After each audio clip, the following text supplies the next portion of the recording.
네, 황두영 작가와 함께합니다. 어서 오세요. 예, 안녕하세요. 자, 오늘 이슈는요. 좀 개인적인 질문인데요. 제이비는 제가 앞으로도 저 결혼 안 할 것 같으니까 결혼 축의금 대신 비혼 축의금 좀 주세요. 이렇게 말하면 어떨 것 같으세요? 아니 뭐 빚받습니까? 제가 이제 축의금 준다고 했어요. 네, 뭐 그렇게 대답할 것 같았습니다. 뭐 그래서 서운하지도 않은데요. 네. 네, 결혼 문화, 가족 문화가 달라지면서 기업들의 사내 복지 제도도 달라지고 있습니다. 네. 이제 올해 LG U+가 업계 최초로 비혼 지원금 제도를 신설했는데요. 만 38세 이상 근속 5년 이상 직원이 비혼 선언을 하면 결혼하는 직원과 똑같이 기본급 100%의 축하금과 유급휴가 5일을 주는 건데요. 뭐 신청자가 있을까 하는 생각도 있었는데 시행하자마자 첫 대상자가 나와 화제입니다. 그래요? 예. 누군데요? 이제 40대 남성 직원이라고 하더라고요. 그래요? 예. 직원들 반응은 어때요? 뭐 당연히 저 같은 비혼 직원들을 환영하고 있고 또 게시판에 비혼 선언 그래도 수십 개의 축하 댓글이 달렸는데요. 특히 여성 직원들이 더 반기고 있다고 합니다. 네. 이제 저희가 전해드린 바가 있지만 여성들의 비혼 선호가 남성에 비해 지금 훨씬 더 크기 때문인데요. 2020년 통계청 사회조사 결과에서는 미혼 여성의 22.1%만 결혼을 해야 한다고 생각했다. 이런 결과도 나온 바 있습니다. 아, 그래요? 근데 비혼이라고 해서 꼭 혼자 사는 건 아니잖아요. 저 뭐 연인 또는 친구와 동거를 하는 사람들도 있고 또 동성 커플처럼 혼인신고를 할 수 없는 사례도 있을 텐데요. 네. 통계청에 따르면 비친족 가구원 수는 점점 늘어나 2021년 기준 101만 5,100명에 이릅니다. 맞네요. 네, 이번에 비혼 선언한 직원도 뭐 절차상 비혼인 것이지 혼자 살아간다는 의미는 아닌 것 같다 이렇게 말하기도 했습니다. 근데 좀 아쉬워하는 사람들도 있긴 있을 텐데요, 그래도. 그렇죠. 뭐 결혼 못한 걸 뭘 축하까지 하냐 그런 반응도 당연히 없지는 않은데요. 이제 그런데 회사별 익명 커뮤니티인 블라인드 등을 보면요, 오히려 더 적극적으로 차별을 없애야 한다 그런 반응들도 많습니다. 가령 결혼은 뭐 20대 신입 사원이 해도 지원해주면서 왜 비혼은 연령과 근속 연수에 제한을 두느냐 그런 얘기도 있고요. 비혼 선언은 꼭 사내 게시판에 모두가 볼 수 있게 해야 되느냐 회사의 생색내기다 그런 얘기도 있었습니다.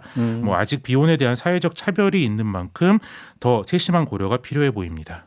지금 아몰랑님이 비혼 지원금 받는데 갑자기 결혼하면 어떻게 되냐고 질문 주셨는데 그러면 이제 그 결혼할 때 주는 축의금하고 유급표가 이제 그걸로 퉁친다, 속칭 뭐 이렇게 되는 거죠? 그러면? 예, 뭐 2번 주진 않는다 그러더라고요. 아무튼 근데 기업들이 이렇게 좀 선제로 바꾸는 이유가 뭘까요? 물론 뭐 직원들의 사내복지 혜택을 늘리는 목적도 있을 텐데요. 비교적 적은 돈으로 회사 이미지를 좀 더 젊어 보이게 쇄신하고 MZ세대 소비자들을 끌어들이는 효과도 있다고 봐야 됩니다. 네. 또 이제 노동시장 구인 측면에서도 외국계 회사들이 이제 뭐 비혼, 동거, 동성 커플, 뭐 심지어 반려동물 등 다양한 가족 관계에 대해서 이제 본국에 준에 지원하다 보니까 한국 기업들도 좀 점차 비교가 되고 있고요. 반대로 한국 대기업들이 외국 노동시장에 진출하는 경우에도 마찬가지로 비교가 되고 있어서 이제 뭐 세계적 기준에 맞춰가는 과정이다 이렇게 볼 수 있습니다. 그럼 이게 좀 다른 기업들로 좀 확산되고 있는 거예요? 이제 뭐 일단 롯데백화점에도 비슷한 제도가 있는데요. 미혼자 경조라고 해서 만 40세 이상 직원이 신청하면 휴가와 경조금을 주는데요. 특이한 건 결혼식 축하 화환 대신 반려 화분을 선물해 준다고 하더라고요. 반려 화분이 뭐예요? 이게 집에서 기르는 화분인데 요새 그것도 이제 반려동물처럼 뭐 반려동물처럼 반려 화분? 네, 반려식물, 반려 화분 이렇게 얘기를 합니다. 예. 신한은행은 기혼 직원의 결혼기념일에 10만 원씩 주던 축하금을 비혼 직원들에게도 생일에 욜로 지원금이라는 이름으로 주고 있고요. 네.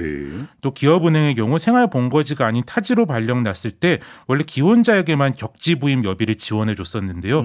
이제 비혼 지원들에게까지도 확대하고 있습니다. 아무튼 기업 문화가 좀 상당히 빨리 변하는 것 같긴 해요. 그렇죠. 이제 뭐 재택근무나 복장, 휴가제도 모두 측면에서 좀 이렇게 빨리 변하고 있는데요. 네. 한편으로는 이런 다양한 가족에 대한 인정과 지원을 대기업 노동자들만 받는 것도 좀 문제가 있다라는 생각이 듭니다. 이제 뭐 노동시장 양극화란 말을 많이 하는데 이게 단순히 수입과 안정성만 양극화되는 게 아니라 근무 환경이나 뭐 현장 안전, 인격적 존중까지도 좀 양극화되는 경향이 나타나고 있습니다. 이제 뭐 대기업의 다양성 인정 행보를 부러워하는 데서 그치지 않고 어떻게 하면 모든 노동자, 모든 국민이 누릴 수 있는 보편적 권리로 만들 수 있을지 좀 더 고민이 필요한 부분입니다. 알겠습니다. 다 알겠는데 그래서 본인은 어떻게 할 건데 그래서 저는 뭐 축의금 약속을 하시는지 어떻게 하시는지에 따라 고민을 좀 해보겠습니다. 와, 칼만 안 들었네. 칼만. 야, 알겠습니다. 마무리하죠. 황두영 작가였습니다. 고맙습니다. 네, 감사합니다.